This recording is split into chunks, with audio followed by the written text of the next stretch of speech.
اگر آپ کا گنجا پن آپ نوٹ کر رہے ہیں تو متوازن غذا جو ہے وہ بہت امپورٹنٹ ہے آپ کے سارے سسٹمز کو صحیح کرنے کے لیے، کیونکہ ہیئر، اسکن اینڈ نیلز یہ تینوں ڈائٹ کے ساتھ ریلیٹڈ ہیں. تو اس کے اندر جو بیسٹ پاسبل وائٹامن آپ کو چاہیے وہ آپ کو وائٹامن ڈی اینڈ بایوٹین چاہیے. تو آپ ایسی غذا کھائیں کہ جس کے اندر یہ دونوں چیزیں موجود ہوں. پھر آپ کے اسکن کا بھی ایلیمنٹ اس کے اندر ہے، کیونکہ یہ سارے اگر آپ تھوڑا سا اگر ڈاکٹری لفظوں میں دیکھیں تو یہ ان کی جو اوریجن ہے یا ان کی جو فارم ہے وہ ایکٹوڈرمل ہے.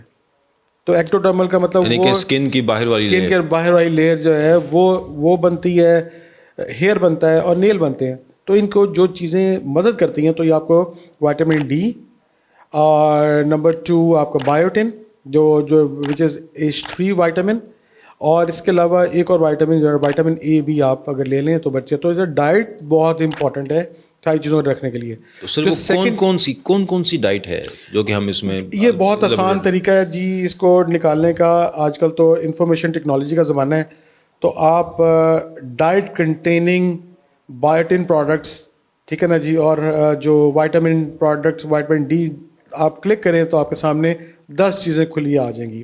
لیکن میں آپ کو آپ کے تھوڑا سا ویوز کے لیے بتا دوں کہ آپ کا انڈا، ٹھیک ہے، گوشت، کیلا اور ایووکیڈوز، ٹھیک ہے، نٹس، یہ ساری چیزیں بایوٹین کنٹیننگ پروڈکٹس ہیں. تو آپ ان کو یوز کریں. لوگ سمجھتے ہیں کہ ان کو یوز کرنے سے ان کی تاثیر گرم ہے یا ٹھنڈی ہے، ایسی کوئی بات نہیں ہے. آپ نے اکارڈنگ ٹو دا کیلریز یا اکارڈنگ ٹو یور نیڈ آپ نے وائٹامن کی ڈیفیشنسی ہے اس کو آپ نے لینی ہے. پلس مور اوور اگر میں آپ کو پرانے طریقے علاج یا جو ہے نا جب ہمارے پاس جو آپشنز اویلیبل تھیں وہ تو یہی تھی کہ آج سے اگر 10 سال پہلے چلے جائیں تو ہمارے پاس اسپریز تھے اور اس کے علاوہ وائٹامنس، یہ چیزیں تھیں. تو جو یعنی کہ جو گنجا پن کے ساتھ مریض ڈاکٹر کے پاس گیا اس کے پاس ان آپشنس کے علاوہ کوئی نہیں آپشن نہیں تھی. لیکن جیسے جیسے آپ کو سب پتہ ہے کہ جیسے ایڈوانس جو سائنس ترقی کرتی جاتی ہے تو آپ کے آپشنز دروازے کھلتے رہتے ہیں.